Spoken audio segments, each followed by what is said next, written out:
इससे अच्छा मौका नहीं मिलेगा, बिल्कुल भी नहीं मिलेगा। अब देखो, मेरा किसी भी देश की किसी भी पॉलिटिक्स से कुछ लेना देना नहीं है, मगर मैं ये बात जरूर कहूंगा कि ये बंदा बहुत ही इंटरेस्टिंग है। ये जैसे स्टेटमेंट्स मारता है, कमेंट करता है, जैसे बोलता है, जैसी पर्सनैलिटी रखता है, ये किसी इंटरेस्टिंग कैरेक्टर से कम नहीं है। और इसी बात की वजह से ये स्पेशल है। पॉप कल्चर में इनफेमस पॉपुलैरिटी और पैसों के बल पे इसने ऑलमोस्ट सब ट्राई किया है। मूवीज में एक्टिंग किया, WWE में भी रेसल किया, रियलिटी टीवी शोज में भी मेंशन हुआ, ऑकवर्ड और अजीब स्टेटमेंट्स भी मारे, और इन सब बातों के मद्देनजर रहते हुए ये यूनाइटेड स्टेट्स का प्रेसिडेंट बना। अब देखो, वहां के मेरी पॉलिटिक्स के बारे में ज्यादा कुछ मेरे को जानकारी नहीं है, बट अभी हाल फिलहाल के कुछ माहौल को देख के यही लग रहा है कि भाई कुछ अच्छा नहीं चल रहा है उधर।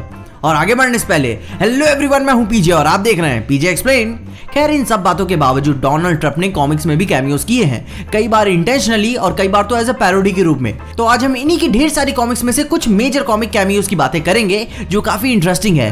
तो सबसे पहले हम आज अपनी 2008 की new Avengers volume 1 issue 47 comic की बात कर लेते हैं। इस कॉमिक में ट्रंप का कैमियो बहुत ही छोटा सा था, बहुत ही छोटा सा था। तो इससे में होता क्या है कि मिस्टर केज एक बड़ी सी लिमोजी कार को हवा में उठा लेते हैं, क्योंकि यह कार एक एम्बुलेंस के रास्ते में आ रही थी। कार से बंदा निकलता है और वो कौन है? Mister Donald J Trump. कहते हैं आई विल सू यू। उसी में इंटरप्ट करते हुए मिस्टर केज कहते हैं get your S back in the car, और महोदय शांति पूर्वक अपनी मोटर गाड़ी में बैठ जाते हैं।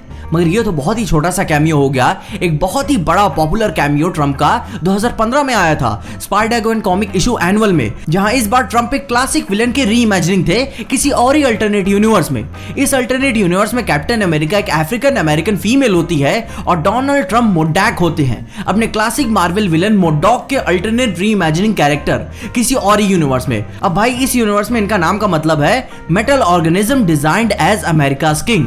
और भाई, अगर ये इतने बड़े विलेन यहाँ पे हैं ही इस कॉमिक में, तो ये यहाँ पे कर क्या रहे हैं? मोडाक यहाँ पे मैक्सिकन वर्कर्स को काम के लिए ऑर्डर्स दे रहा है बॉर्डर्स के पास। मतलब कि मे बी मोस्ट प्रोबेबली हो सकता है कि वहां पे वो एक वॉल बिल्ड कर रहा हो, जैसे कि ठीक इसके पहले ही सीन में हमें देखने को मिलता है। और कहता भी है if America will not act, मोडाक मस्ट।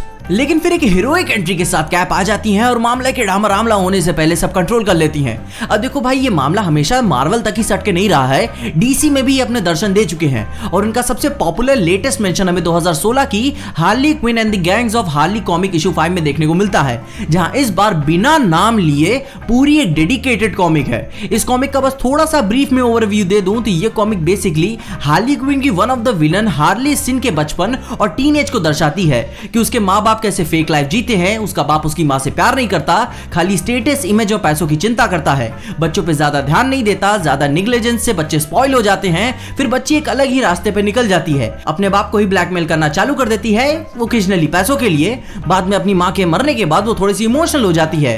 फिर उसका बाप उसे हेल्प के लिए बुला लेता है, सपोर्ट के लिए, because he is going through a hard time as she mention in the comic.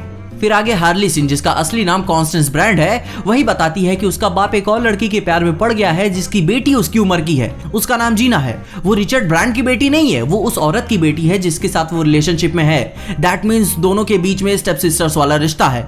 आगे चल के जीना और कॉन्स्टेंस दोनों दोस्त बन जाते हैं। आई मीन दोस्त से कुछ ज्यादा ही बन जाते हैं, बट चीजें उस हिसाब से नहीं चलती जैसा उसने सोचा था। और इतने सारे ब्लेम, ट्रॉमा और डिप्रेशन के बाद वो कुछ ऐसा बन जाती है कि जो कोई पहले से बन चुका है।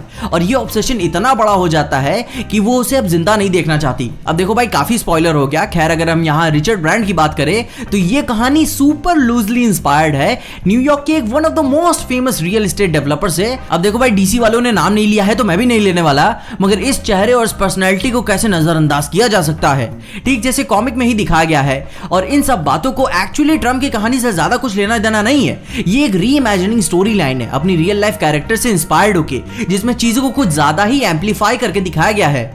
मगर क्या पता क्या सच है और क्या झूठ। अब अपने अगले अपीयरेंस की बात करें तो आते हैं वो भी 2016 की डीसी कॉमिक्स बैटमाइट इशू 6 से, जहां इस बार इसमें छेड़छाड़ नहीं की गई है। डोनाल्ड ट्रंप को डोनाल्ड ट्रंप ही बुलाया गया है, वो भी प्राइम अर्थ यूनिवर्स में।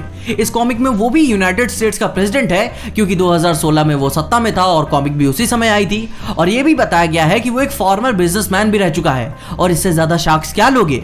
और ये कॉमिक ज्यादा कुछ खास नहीं है, बहुत ही बचकाने तरीके से पॉलिटिकल है। एवरीवन की रेटिंग मिली है तो सब देख सकते हैं, ज्यादातर बच्चे ही।